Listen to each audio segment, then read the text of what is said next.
Jen.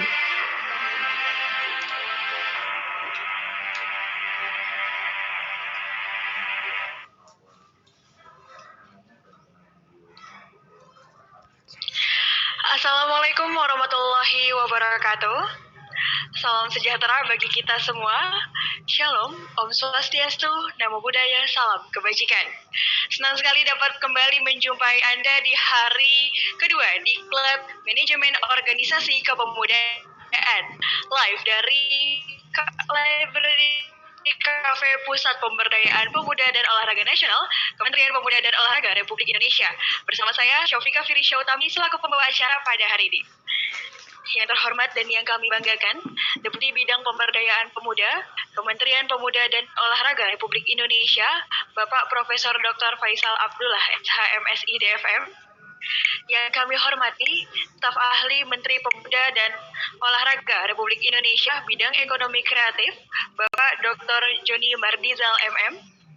Yang kami hormati, Kepala Pusat Pemberdayaan Pemuda dan Olahraga Nasional, Kementerian Pemuda dan Olahraga Republik Indonesia, Bapak Triwinarno AKCA. Yang kami hormati, Guru Besar Fakultas Ilmu Administrasi Universitas Indonesia, Bapak Profesor Dr. Chandra Wijaya, MSI MM. Yang kami hormati, Ketua Umum Badan Pengurus Daerah Himpunan Pengusaha Muda Indonesia HIPMI Bali, Bapak Pande Agus Permana Widura, dan juga seluruh peserta diklat hari ini yang berbahagia. Saya ucapkan selamat pagi, semangat pagi, dan selamat datang dalam acara pelatihan dan pendidikan Manajemen Organisasi Kepemudaan. Salam Kemenpora, Pemuda Maju, Olahraga Jaya. Baik, Bapak Ibu hadirin yang berbahagia, diklat ini diselenggarakan oleh Pusat Pemberdayaan Pemuda dan Olahraga Nasional, Deputi Bidang Pemberdayaan Pemuda, Kementerian Pemuda dan Olahraga Republik Indonesia, yang dilangsungkan selama 3 hari, sejak kemarin hari Senin tanggal 28 September sampai dengan esok, hari Rabu tanggal 30 September 2020 melalui forum daring Zoom. Pada hari ini, di hari kedua ini, kita semoga semakin semangat untuk melanjutkan pembahasan dan juga menyimak materi lanjutan berkenaan dengan topik yang diusung pada kali ini, yaitu inovasi pengelolaan organisasi kepemudaan, inspirasi sukses karir dan bisnis masa depan. Kita tahu Sobat Pora di seluruh Indonesia sebagai generasi muda, kita harus terus berkarya dan juga terus berinovasi dalam mengelola organisasi yang sedang kita geluti atau mungkin bahkan akan kita geluti nantinya. Khususnya dalam mempersiapkan dan juga sebagai inspirasi dan juga referensi agar bisa menjemput dan juga menjemput masa bisnis tentunya.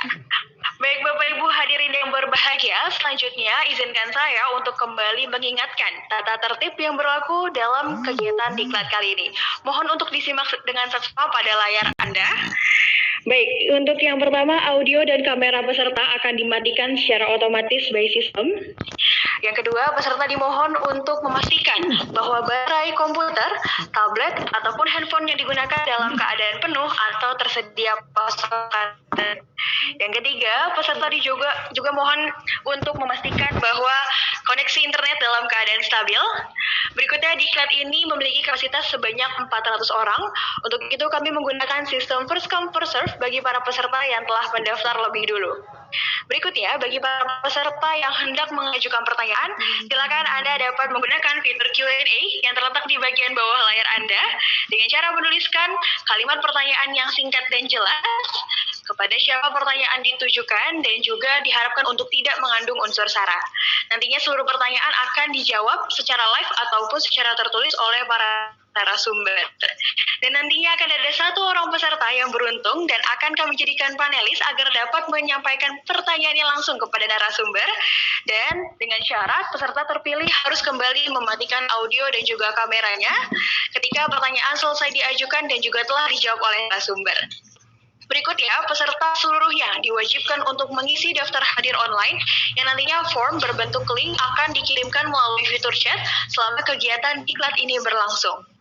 Dan terakhir, untuk fasilitas, link materi, penggantian paket data, dan juga e-sertifikat hanya akan dikirimkan kepada para peserta yang telah mendaftar, mengisi daftar hadir online, dan telah mengikuti kegiatan diklat ini selama 3 hari berturut-turut, hari Senin, hari ini, dan juga besok hingga selesai.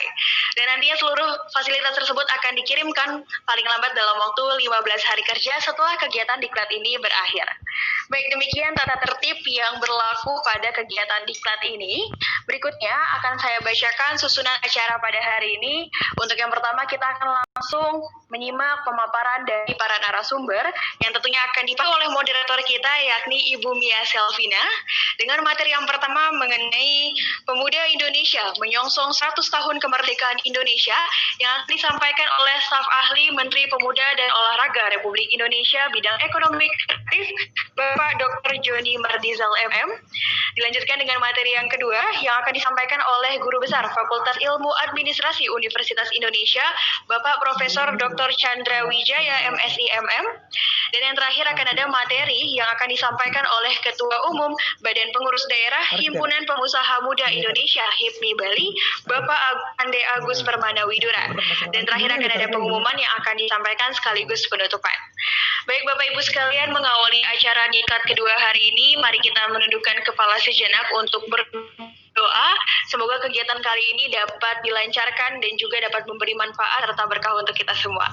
Baiklah, untuk itu berdoa menurut agama dan kepercayaan masing-masing. Berdoa disilakan.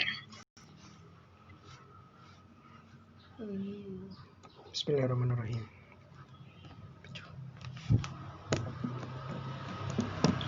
Baik, berdoa dicukupkan. Selanjutnya, kita beranjak ke acara selanjutnya, yakni pemaparan dari para narasumber kita yang luar biasa hari ini. Namun, untuk sesi diskusi kali ini juga akan dipandu oleh moderator yang tak kalah luar biasa. Beliau adalah Ibu Mia Selvina, yang mana beliau merupakan salah seorang dosen di Universitas Islam Negeri Raden Intan Lampung. Beliau juga merupakan alumni Pertukaran Pemuda Indonesia Malaysia 2014, Kementerian Pemuda dan Olahraga Republik Indonesia. Selain itu beliau juga aktif di organisasi, beliau menjabat sebagai Ketua Mata Garuda Provinsi Lampung. Luar biasa sekali untuk moderator kita hari ini dapat memandu jalannya diskusi kita pada hari ini. Kepada Ibu Mia kami persilakan. Baik, terima kasih Mbak Vika. Mohon izin Bapak-bapak, Ibu-ibu. Ya, Assalamualaikum warahmatullahi wabarakatuh. Salam sejahtera bagi kita semua. Shalom, Om Swastiastu, Namo Buddhaya, salam kebajikan, rahayu, rahayu, rahayu. Selamat pagi, Bapak Ibu yang terhormat, Sobat Pora di seluruh Indonesia dan seluruh peserta diklat di hari kedua ini. Salam Kemenpora, Pemuda Maju, Olahraga Jaya. Senang sekali saya Mia Selvina kembali hadir di hadapan teman-teman semua di hari kedua Diklat Pemberdayaan Pemuda Bidang Manajemen Organisasi Kepemudaan dengan topik inovasi pengelolaan organisasi kepemudaan, inspirasi sukses, karir, dan bisnis masa depan. Nah, kebetulan teman-teman topik ini cocok sekali dengan tema organisasi yang sedang saya geluti, sehingga hari ini saya mau mengajak teman-teman semua, yuk kita sama-sama belajar dengan ketiga pemateri pada hari ini. Dan tentunya teman-teman sudah ikut di kelas sejak hari pertama kemarin ya kan. Saya juga pun turut menyaksikan teman-teman di kelas kemarin dengan para pembicara yang sudah mentransfer semangat kepada kita untuk tetap berkarya dan berdampak dalam organisasi kepemudaan yang kita geluti. Dan hari ini saya harap teman-teman semuanya tetap antusias mengikuti diklat di hari kedua ini, karena kita sudah bersama pembicara yang tidak kalah luar biasa dengan pembicara di hari yang pertama, khususnya bagi teman-teman yang memiliki ketertarikan dan bahkan sudah menggeluti organisasi kepemudaan dalam hal ekonomi kreatif dan wirausaha sosial. Nah, teman-teman, saya sedikit mengutip apa yang disampaikan oleh founder Rumah Milenial pada pemaparannya kemarin. Beliau mengatakan bahwa tren saat ini yang peduli terhadap masyarakat bukan lagi perusahaan melalui program saja, tetapi juga sekarang banyak sekali kita lihat pemuda yang memiliki PSR, yaitu Personal Social Responsibility. Kita semakin banyak yang menemukan munculnya aktivis-aktivis muda yang membangun bisnis itu bukan hanya untuk memperkaya diri sendiri, tetapi juga memberi pengaruh untuk kesejahteraan masyarakat sekitar. Dan hari ini kita akan berinvestasi leher ke atas, atau kita akan belajar bersama para pemateri yang kompeten dan juga berpengalaman dalam bidangnya. Saya ingin menyapa narasumber yang pertama, Dr. Joni Bardizal MM selaku staf ahli Menpora bidang ekonomi kreatif. Assalamualaikum Pak Waalaikumsalam Joni. warahmatullahi wabarakatuh. Assalamualaikum Sehat, warahmatullahi Pak? wabarakatuh. Alhamdulillah. Semangat ya Pak untuk Ya. materi yang pertama. Setelah ini kita akan lanjut ke sesi Pak Joni. Dan saya ingin menyapa pembicara yang kedua, Profesor Dr. Chandra Wijaya. Namun beliau akan kembali bergabung bersama kami pukul 10 nanti setelah sesi Pak Joni. Kemudian yang ketiga, saya ingin menyapa pembicara yang ketiga, Pak Pande Agus Permana Widura. Beliau adalah Ketua BPJI Bali. Apa kabar Pak? Pak Pande? Pak Agus ya Pak, saya panggil Pak Agus aja deh. Pak Agus, selamat pagi. Selamat pagi Bu Mia. Sehat Pak, ini dari Denpasar atau dari mana Pak? Dari Denpasar saya. Dari Denpasar, Alhamdulillah. Nanti saya akan undang kembali Pak Agus untuk memaparkan materi setelah Prof. Chandra ya Pak Agus. Baik. Nah, baik, kita akan masuk ke sesi yang pertama. Saya juga ingin mengingatkan kepada peserta bisa berinteraksi dengan kami dan para pemateri, silakan tulis komentar teman-teman, pertanyaan teman-teman dan ditulis diajukan kepada siapa pertanyaannya di bawah kolom Q&A yang ada di bawah Zoom teman-teman. Atau bagi teman-teman yang bergabung melalui YouTube streaming, teman-teman juga bisa menuliskan pertanyaannya melalui kolom komentar.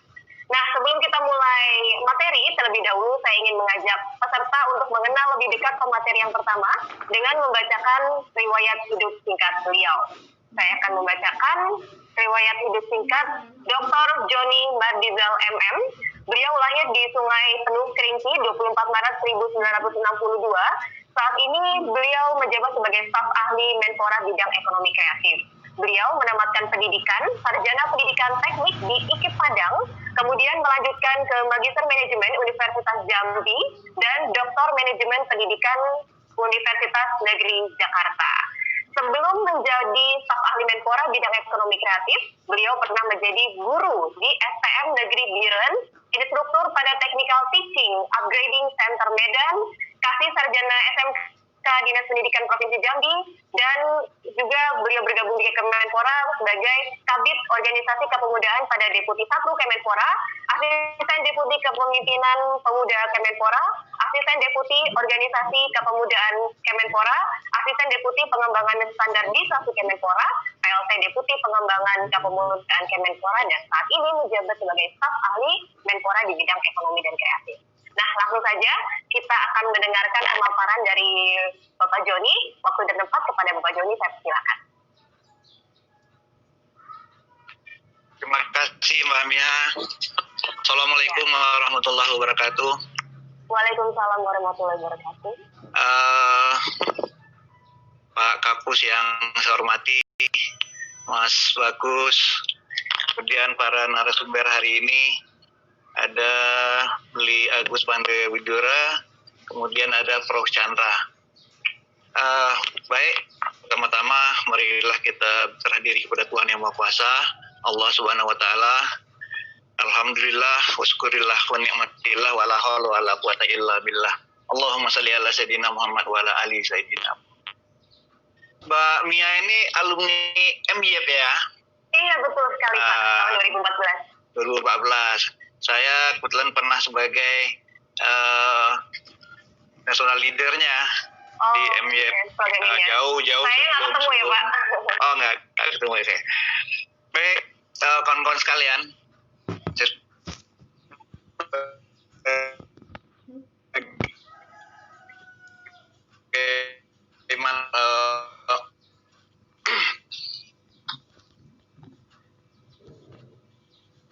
Kemerdekaan Indonesia. Kawan-kawan sekalian, sebagaimana kita ketahui, tahun 2045 itu merupakan satu abad kemerdekaan. Beberapa tahun lagi, jadi sekitar 25 tahun lagi, setengah abad ya, kita menuju 100 tahun Indonesia merdeka. Pada kesempatan ini, pada Diklat Manajemen Organisasi Kepemudaan, saya akan sedikit menyampaikan informasi dan mudah-mudahan, dan saya yakin kawan-kawan sekalian juga sudah mengetahui sebelumnya. Yang pertama, kita batasi dulu sebagaimana Pak Kapus juga sudah mau beri persyaratan. Salah satu persyaratan pesertanya adalah pemuda yang berusia 16 sampai 30 tahun. Nah, jadi pemuda itu adalah warga negara Indonesia yang berusia 16 sampai 30 tahun yang memasuki periode penting pertumbuhan dan perkembangan. Ini yang perlu kita ingat dulu. Jadi di dalam Undang-Undang Nomor 40 Tahun 2009 di pasal 1 angka 1 itu disebutkan bahwa pemuda adalah warga negara Indonesia yang berusia 16 sampai 30 tahun.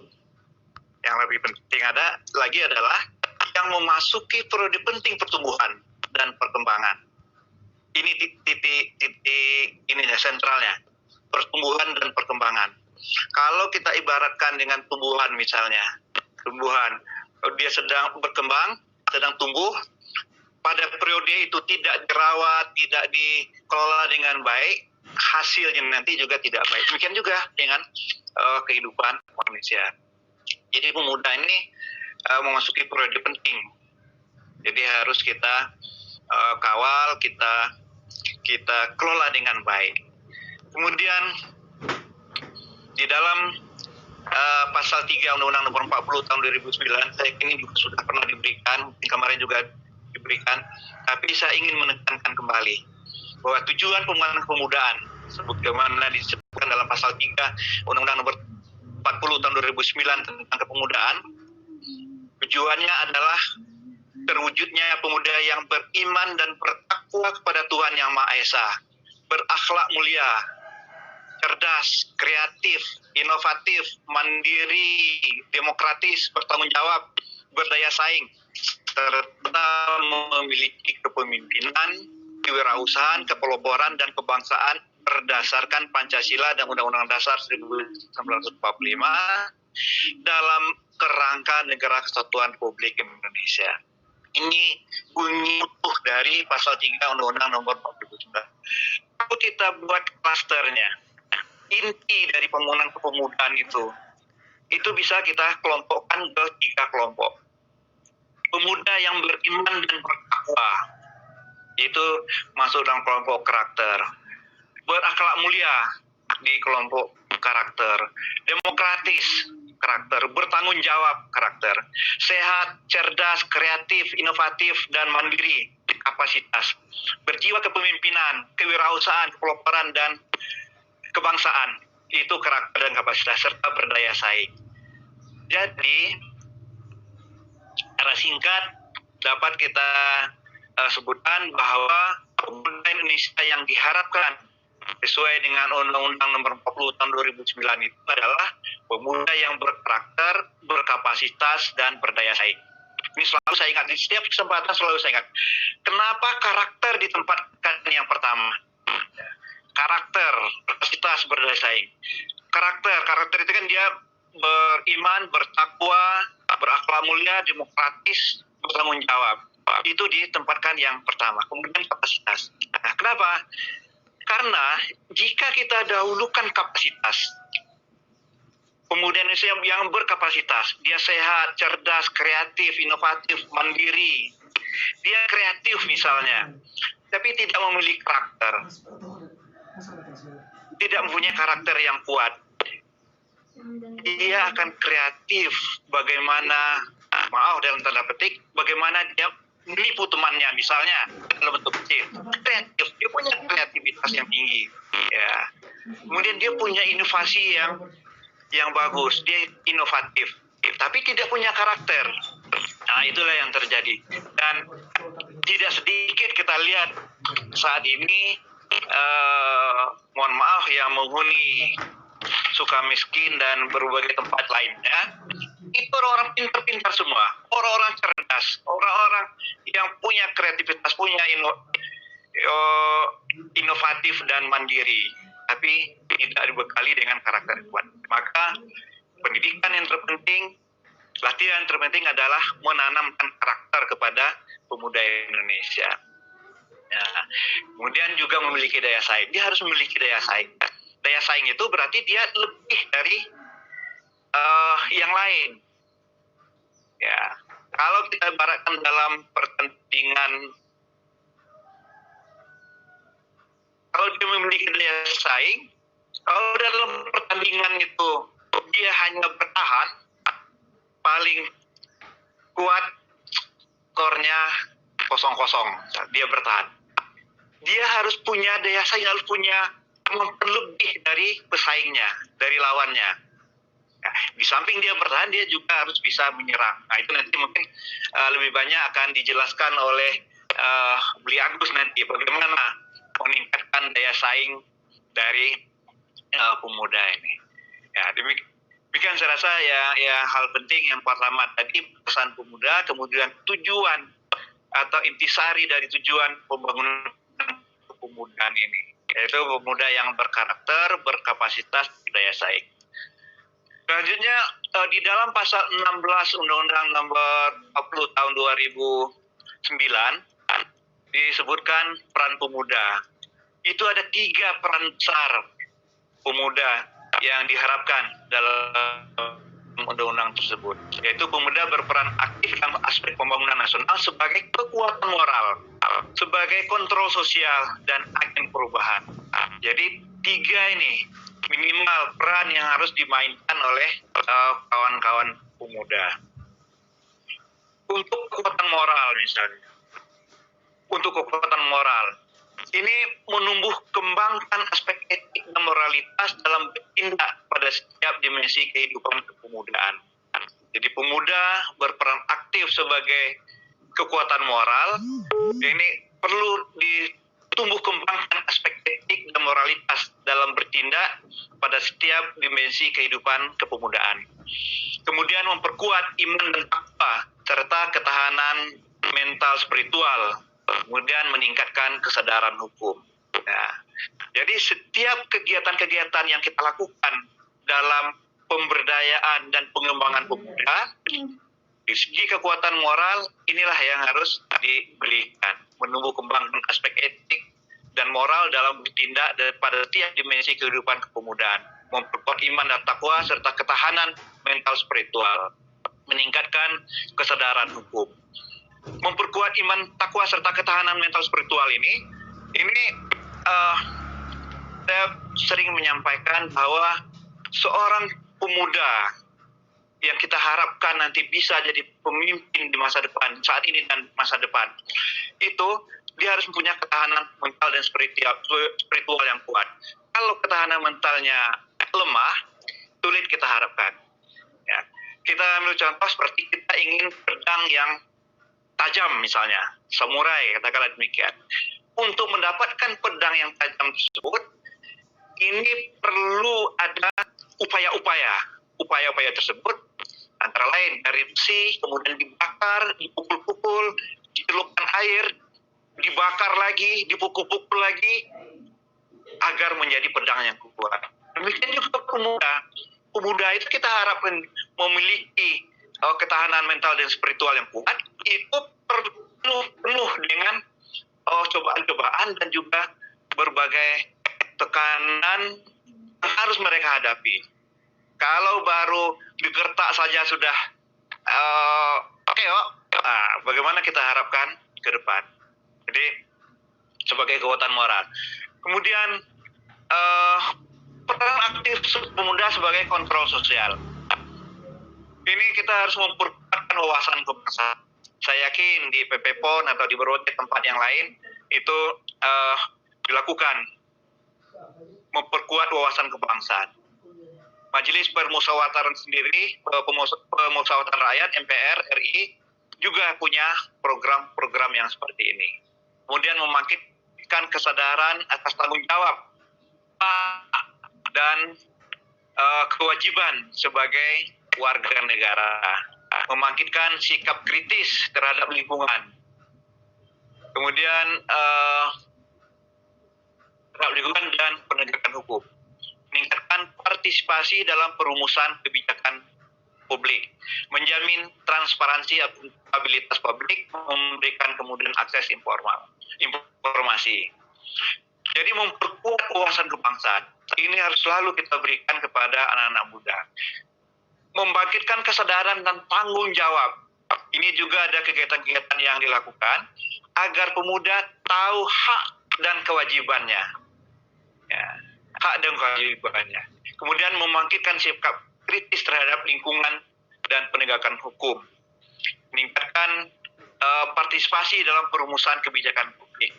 Kita mengajak para pemuda, mungkin ada misalnya menyiapkan ketentuan perundang-undangan terkait dengan kepemudaan. Itu kita ajak beberapa teman-teman tokoh-tokoh pemuda untuk membicarakannya. Kemudian menjamin transparansi akuntabilitas publik, memberikan kemudahan akses informasi. Jadi sebagai kontrol sosial, pemuda itu juga harus dibekali dengan beberapa hal ini. Misalnya dia ingin mengontrol kebijakan pemerintah atau pemerintah daerah misalnya. Tapi dia harus tahu dulu apa yang dikontrolnya itu. Dia harus punya acuan dulu. Maka diberikanlah pelatihan dan pendidikan yang sesuai dengan apa yang diharapkan.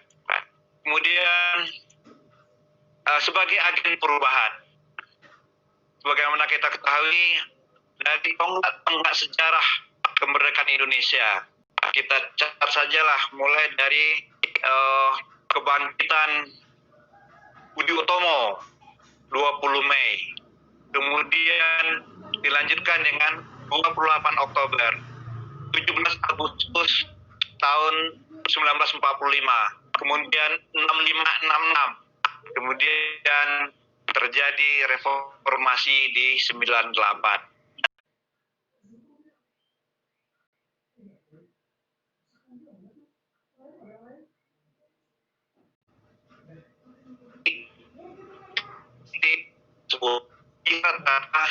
Anak muda.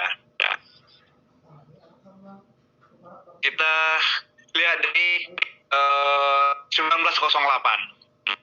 Itu anak-anak muda semua yang usianya rata-rata di bawah 30 tahun. Walaupun ada yang di atas 30 tahun. Ya, nanti kalian bisa lihat, bisa buka di Google tokoh kebangkitan nasional 20 Mei 1908. Ya. Kemudian tanggal 20 Oktober yang kita kenal dengan Sumpah Pemuda pada Kongres kedua Pemuda Indonesia tanggal 26 sampai 28 Oktober. Itu tokoh-tokohnya juga demikian. Mungkin kalian masih ingat siapa ketua Kongres kedua tersebut. Ya, yang tahu silakan dikirim ke chat di QA atau di pesan, silakan. Siapa tokoh pemuda pada saat itu sebagai ketua?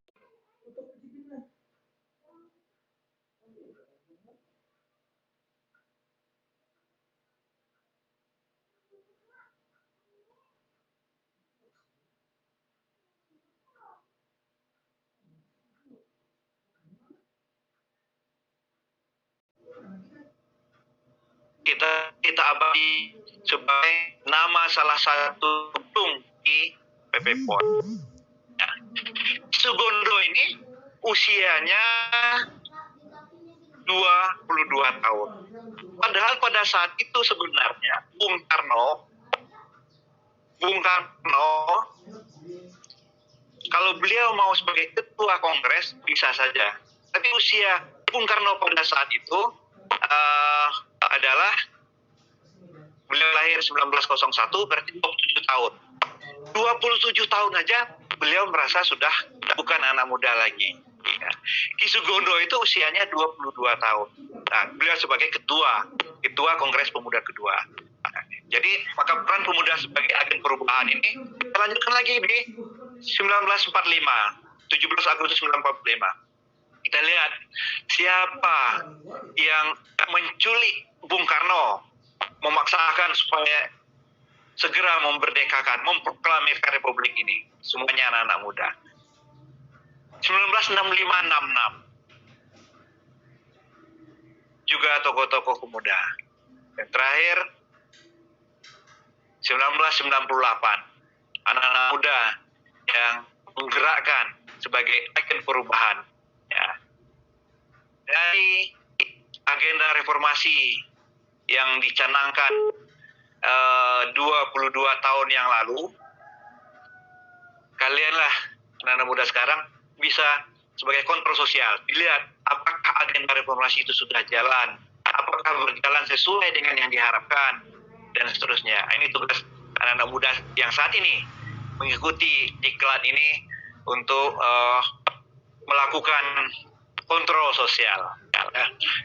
Jadi untuk sebagai agen perubahan, mereka harus diberikan pendidikan politik dan demokratisasi, diberikan sumber daya ekonomi, akses ke sumber daya ekonomi, kepedulian terhadap masyarakat, ilmu pengetahuan dan teknologi, olahraga, seni, dan budaya, kepedulian terhadap lingkungan hidup, pendidikan wirausaha, kepemimpinan dan pengelolaan pemuda. Harus dibekali dengan itu agar bisa sebagai agen perubahan. Kawan-kawan sekalian, sekarang kita lihat milestone dari pemuda atau Indonesia menuju 100 tahun Indonesia Emas. 1945, kemudian diproklamirkanlah kemerdekaan Indonesia, kemudian 1966 pembangunan dan stabilitas yang dibuat oleh Pak Harto, baik tokoh Orde Baru, kemudian 98 adanya reformasi dan demokrasi. Tahun 2008 transformasi, dan tahun 2045 kita harapkan bisa mencapai Indonesia Emas. Di dalam periode ini 98 sampai saat ini bisa kita lihat apakah agenda demokrasi, agenda reformasi dan demokrasi yang dicanangkan di tahun 1998 sudah terlaksana. Ada yang sudah jalan dan ada yang jalannya belum sesuai mungkin. Nah, itu tugas kita bersama untuk meluruskan agar kita bisa mencapai Indonesia Emas di 2045. Ya. Secara demografi itu jumlah pemuda ini saya ambil dari BBS ya, data dari BBS hasil Susenas tahun 2019 ini 25% atau 1 dari 4 penduduk Indonesia adalah pemuda atau sekitar 64,19 juta jiwa itu pemuda. 1 dari 10 pemuda berstatus sebagai kepala rumah tangga. 10%. Sudah banyak pemuda yang sebagai kepala rumah tangga.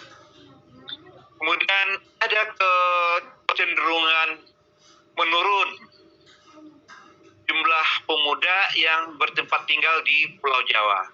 Di tahun 2004 sampai 2019 itu dari 58,29%, saat ini 55 sampai 28% pemuda yang bertempat tinggal di Pulau Jawa. Ya.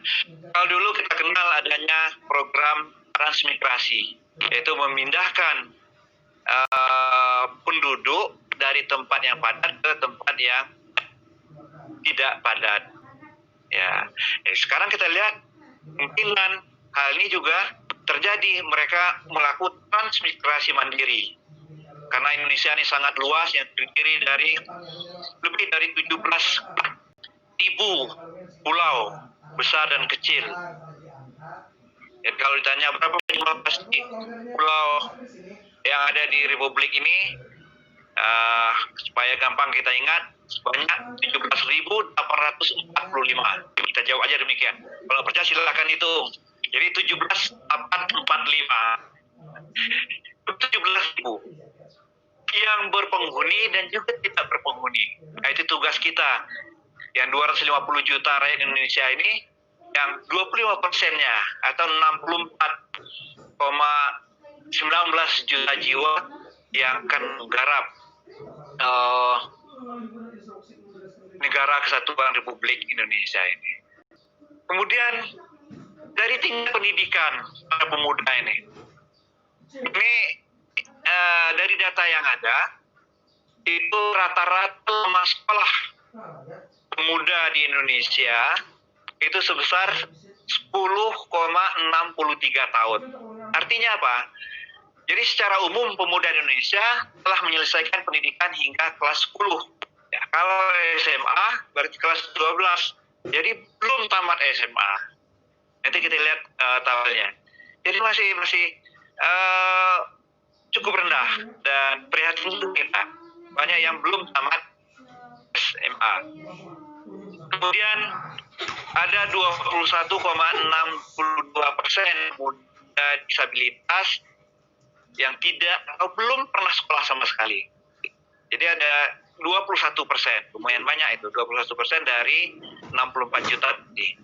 Jadi dapat sekitar 1 dari 5 pemuda, ya 20-an persen. Ya. Ternyata masih ada pemuda yang buta huruf. Ini kita lihat masih ada 0,34%. Negara Indonesia yang berusia 16 sampai 30 tahun yang masih buta huruf, yang masih belum bisa tulis baca. Ya, jadi ada 0,34%. Dari yang buta huruf tersebut, ternyata sebagian besar berada di usia 25 sampai 30 tahun. Ya, jadi ada yang berusia 25 sampai 30 tahun yang masih buta huruf. Masih banyak yang buta huruf, masih ada. Jadi ini tugas kita. Ini saya ambil dari Susenas pada Maret 2019. Jadi yang 16 sampai 18 tahun itu sekitar 0,19%, 19 sampai 24 tahun 0,7%, dan 25 sampai 30 tahun 0,49%. Lumayan besar juga. Kemudian jika kita lihat dari pendidikan tertinggi yang ditamatkan oleh pemuda pada tahun 2019, ternyata untuk perguruan tinggi hanya 9,98%, hampir 10% yang tamat perguruan tinggi. Sedangkan yang SMA ini cukup besar, 37,59%. Ada yang hanya tamat SMP, tamat SD, dan tidak tamat.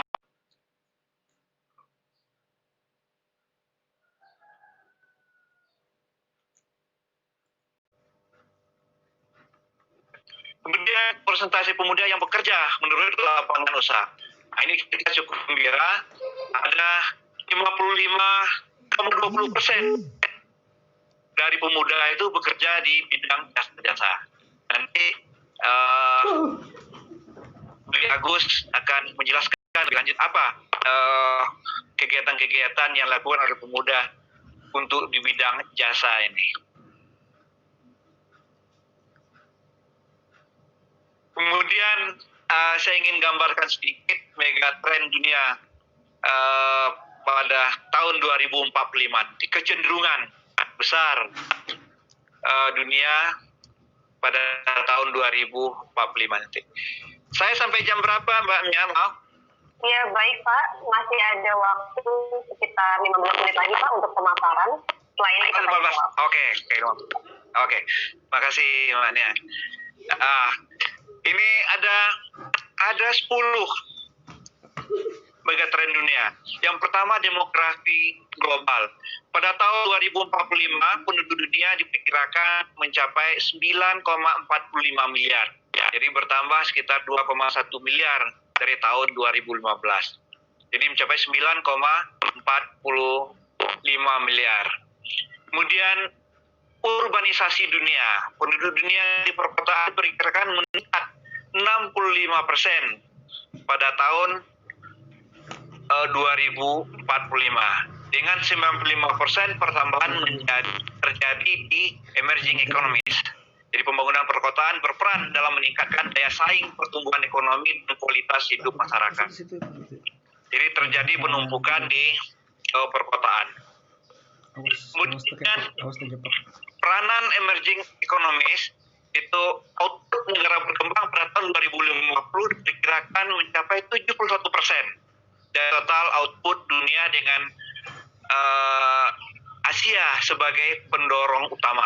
Jadi kita termasuk di bagian dari Asia yang akan mendorong ekonomi dunia yang mencapai 54%. Investasi SDM dan infrastruktur serta reformasi struktur dan iklim usaha mendorong pertumbuhan ekonomi yang tinggi, berdaya saing dan berkesinambungan. Kemudian ada perdagangan internasional. Pada tahun 2045 diperkirakan pertumbuhan perdagangan global tumbuh 3,4%. Nah, ini perkiraan yang dilakukan sebelum tahun 2020. Tapi dengan adanya pandemik, apakah pertumbuhan ini bisa kita capai? Karena sekarang kita pertumbuhan udah minus. Di beberapa negara sudah minus pertumbuhannya. Tapi saya yakin bisa. Karena dengan kondisi yang seperti saat ini, di kondisi pandemik ini, kalau Jack Ma mengatakan, di kondisi pandemik ini, orang yang bisa bertahan saja itu sudah untung. Ya, ini bisa bertahan saja itu sudah beruntung. Nah, jadi bagaimana mereka bisa survive, itu dia akan beruntung. Ya. Dengan kondisi nanti sudah mulai membaik, pandemi sudah hilang, karena dia sudah melewati fase yang berat ini, mudah-mudahan pertumbuhan ekonomi bisa lebih cepat lagi. Kemudian keuangan internasional, dominasi mata uang Amerika, kemudian kelas menengah pada tahun 2050 jumlah middle dan upper income diperkirakan lebih dari 84% atau sekitar 8,1 miliar. Asia dan Amerika Latin akan memiliki jumlah middle dan upper income kelas terbesar. Kemudian persaingan sumber daya alam, teknologi, perubahan iklim, dan perubahan geopolitik. Itu megatrend 2045. Kemudian ketenaga kerjaan. Produktivitas tenaga kerja ditingkatkan dan kemajuan teknologi dimanfaatkan untuk mempercepat pembangunan ekonomi. Kalau kita lihat pada tahun 2015, tingkat partisipasi angkatan kerja itu 65,8%. Tahun 2045 diperkirakan 78%. Kemudian tingkat partisipasi angkatan kerja perempuan juga meningkat dari 48,9% menjadi 65%. Angkatan kerja dari 122,4 menjadi 197,2. Tingkat perdagangan terbuka ini menurun ya dari 6,2% jadi 3-4%. Porsi tenaga kerja sektor pertanian juga menurun. Kemudian angkatan kerja dengan pendidikan SMA ke atas malah meningkat. Jadi ini hijau dari angkatan kerja. Ini pilar pembangunan Indonesia menuju 2045. Pembangunan manusia dan pengetahuan iptek ini percepatan pendidikan rakyat Indonesia secara merata. Tadi kita lihat tingkat pendidikannya kita masih 10,8 tahun rata-rata pendidikan pemuda ya, kita bahas pemuda di sini. Ya, peningkatan kebudayaan dalam pembangunan, peningkatan sumbangan ilmu pengetahuan dan teknologi dalam pembangunan, kemudian peningkatan derajat kesehatan dan kualitas hidup rakyat, kemudian reformasi ketenaga kerjaan, pembangunan ekonomi yang berkelanjutan, peningkatan investasi dan perdagangan luar negeri, percepatan industri dan pariwisata, kemudian pembangunan ekonomi maritim, pemantapan ketahanan pangan dan peningkatan kesejahteraan petani, kemudian pemantapan ketahanan energi dan air, komitmen terhadap lingkungan hidup, pemerataan pembangunan, percepatan pengentasan kemiskinan, pemerataan kesempatan usaha dan pendapatan, kemudian pemerataan pembangunan wilayah dan pembangunan infrastruktur yang merata dan terintegrasi, pemerataan ketahanan nasional, kelola pemerintahan. Demokrasi yang substantif, reformasi kelembagaan dan birokrasi, kemudian penguatan sistem hukum nasional dan anti korupsi. Politik luar negeri yang bebas aktif, penguatan ketahanan dan keamanan. Jadi ini pilar, ada 4 nih, pilar pembangunan Indonesia 2045. Indonesia menuju negara pendapatan tinggi dan salah satu penduduk terbesar di dunia. Diperkirakan pada tahun 2045 PDB kita sebesar 23.199 US dollar. Ini saat ini kita masih di sekitar 13.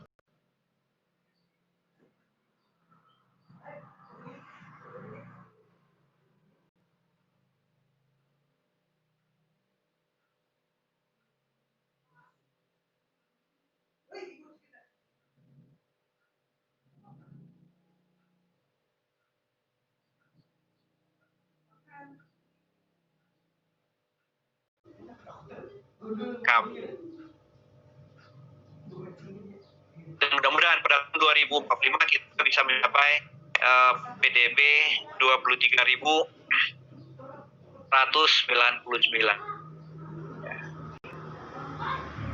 Perkembangan teknologi ini juga terus kita ikuti dengan adanya Kementerian Ristek dan Inovasi ya, yang di menterinya adalah Bapak Bambang Brojonegoro.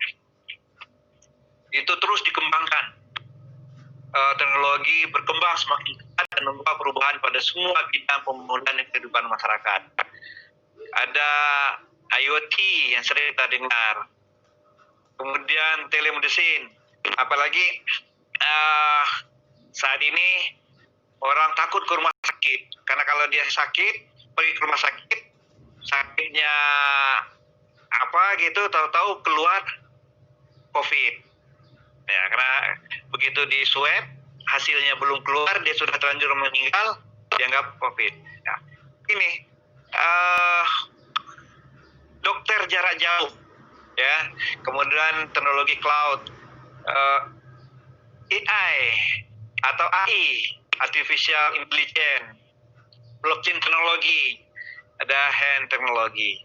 Jadi semua ini perkembangan teknologi ini oleh Indonesia disikapi dengan baik, dan harapan kita anak muda yang sekarang berusia 16-30 tahun ini menguasai semua teknologi ya baru ini. Kemudian investasi dan perdagangan luar negeri. Iklim investasi Indonesia ditingkatkan menjadi salah satu terbaik di kawasan Asia dan dunia. Rasio FDI inflow terhadap PDB diperkirakan meningkat menjadi 4,5% pada tahun 2045. Rata-rata pertumbuhan investasi diperkirakan 6,4% per tahun. Dan peranan investasi terhadap PDB meningkat menjadi 38,1% pada tahun 2045. Pada periode 5 tahun terakhir, Indonesia mulai beralih menjadi net investor. Ya, ini penguatan sektor padat karya, percepatan investasi pada sektor teknologi maju dan inovasi tinggi, investasi yang berkelanjutan dan perlindungan investasi di luar negeri. Kemudian industri dan ekonomi kreatif. Ya, industri sebagai penggerak pertumbuhan ekonomi, modernisasi industri difokuskan pada industri pengolahan sumber daya alam atau SDA yang berbasis kawasan dan sentra industri dengan integrasi rantai pasok dan rantai nilai dari hulu ke hilir yang didukung oleh inovasi sumber daya manusia yang berkualitas. Tadi saya katakan yang punya kapasitas ya dan berdaya saing. Kemudian efisiensi industri nasional ditingkatkan terhadap bertahap dengan menerapkan smart and sustainable manufacture untuk mengantisipasi aging population, aktivitas perkotaan yang efisien, konektivitas dan pergerakan manusia barang jasa yang luas serta kualitas lingkungan hidup yang lebih baik. Karena sektor industri meningkat menjadi 26% dari PDB pada tahun 2045. Revolusi industri 4.0 dorong pemanfaatannya sesuai dengan karakteristik masing-masing industri untuk peningkatan efisiensinya. Kemudian di sektor pariwisata juga didirikan. Di sektor pariwisata kita punya potensi yang luar biasa. Nah, tadi saya katakan sekitar 17.000 pulau. Kita memiliki 17.000 pulau, memiliki lebih dari 300 suku bangsa dan lebih dari 700 bahasa, belum dialek-dialeknya. Ya, kita memiliki beberapa situs warisan dunia serta keanekaragaman hayati terbesar ketiga yang merupakan potensi besar bagi pengembangan pariwisata termasuk wisata bahari. Ini potensi yang luar biasa bagi Indonesia. Dan pariwisata menjadi penyumbang devisa terbesar Indonesia dan penggerak pertumbuhan ekonomi yang inklusif dan berkelanjutan. Kontribusi pariwisata didukung peningkatan jumlah wisatawan mancanegara hingga mencapai 73,6 juta pada tahun 2045. Destinasi pariwisata dikembangkan dengan keragaman dan keunggulan layanan terbaik di kawasan Asia Tenggara, Asia maupun dunia, sehingga peringkat daya saing pariwisata Indonesia meningkat menjadi 10 besar dunia. Itu harapan kita. Jadi industri dan ekonomi kreatif serta pariwisata juga menjadi andalan kita menyongsong 100 tahun kemerdekaan Indonesia. Kemudian di kemaritiman juga demikian. Menuju poros maritim di dunia, Indonesia membangun ekonomi maritim yang besar. Untuk diketahui, di Indonesia ini ada 3 alki, alur laut kepulauan Indonesia, yang dilewati oleh kapal-kapal besar. Selat Sunda, kemudian ada di Selat Bali, dan juga di daerah Maluku. Kemudian sebagaimana kita ketahui bahwa Selat Malaka itu juga merupakan area strategis bagi kita. Tapi sayang dimanfaatkan oleh Singapura. Ya, kalau orang dari Eropa mau ke Asia Timur, itu pasti kalau jalur laut pasti melewati Selat Malaka. Dari Australia mau ke Jepang, Jepang ke Australia, pasti melewati kepulauan Indonesia. Ya.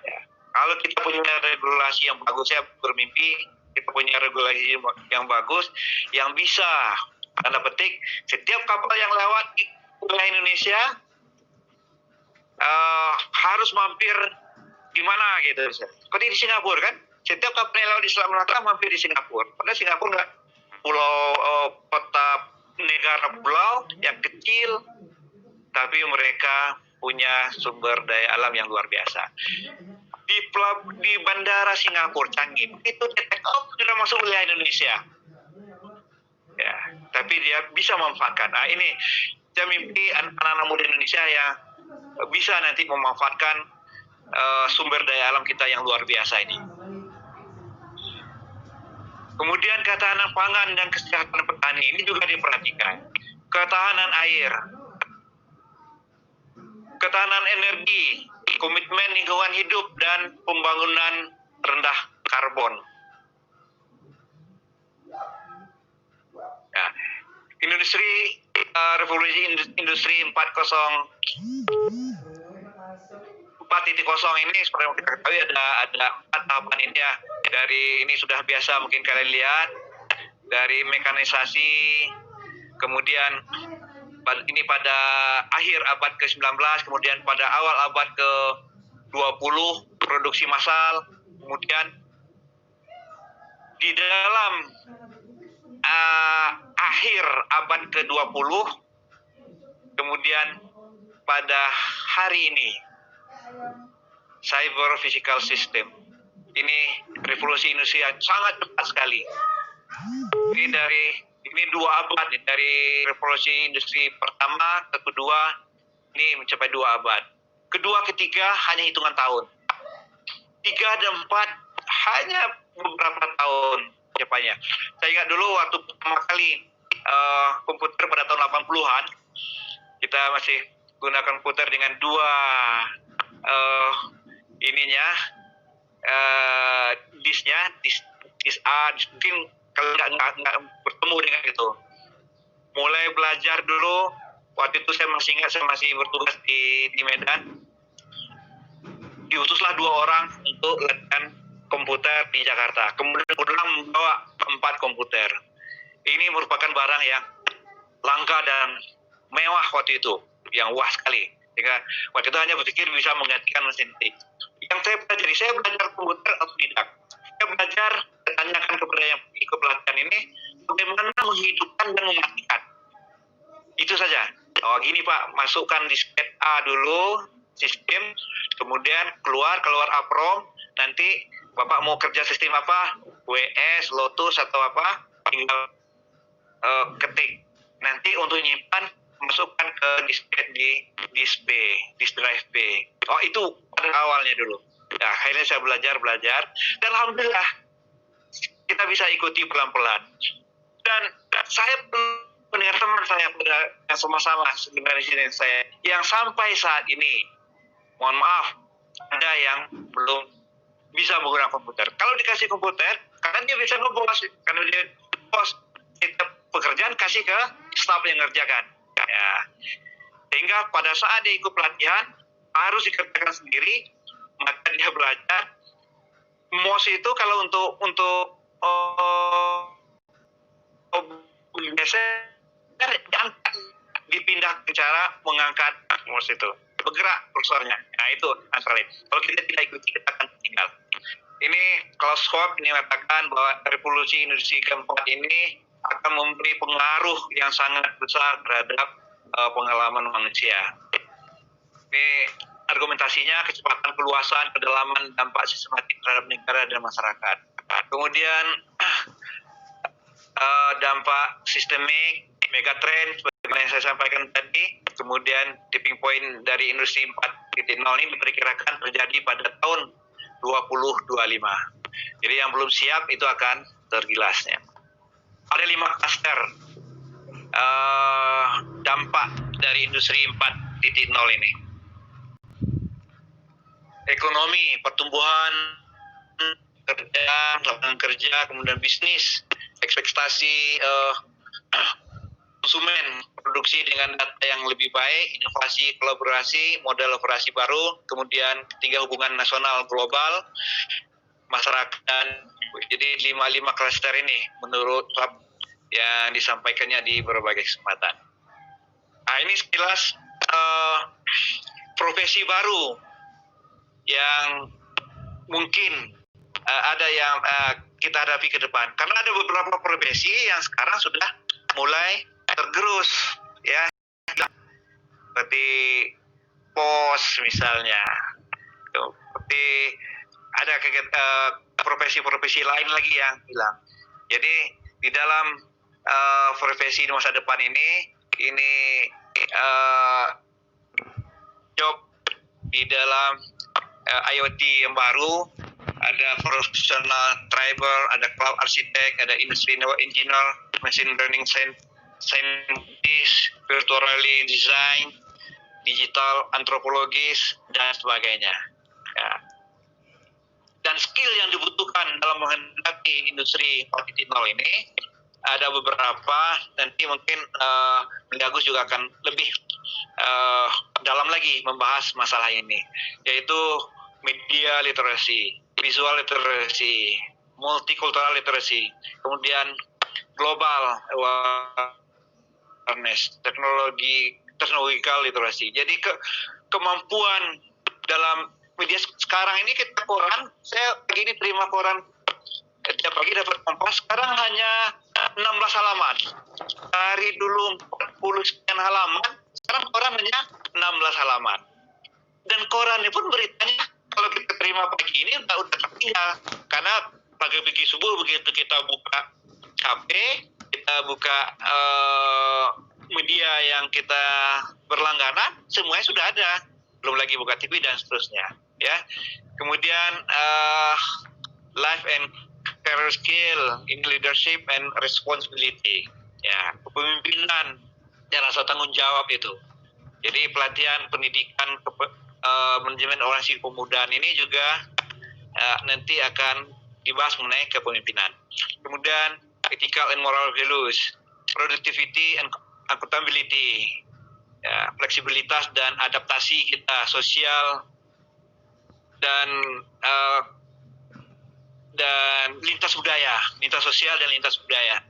Kemudian inisiatif dan self direction. Kemudian complete problem solving. Ya, jadi di sini ada learning and innovation skill, bagaimana belajar dan keterampilan berinovasi gitu.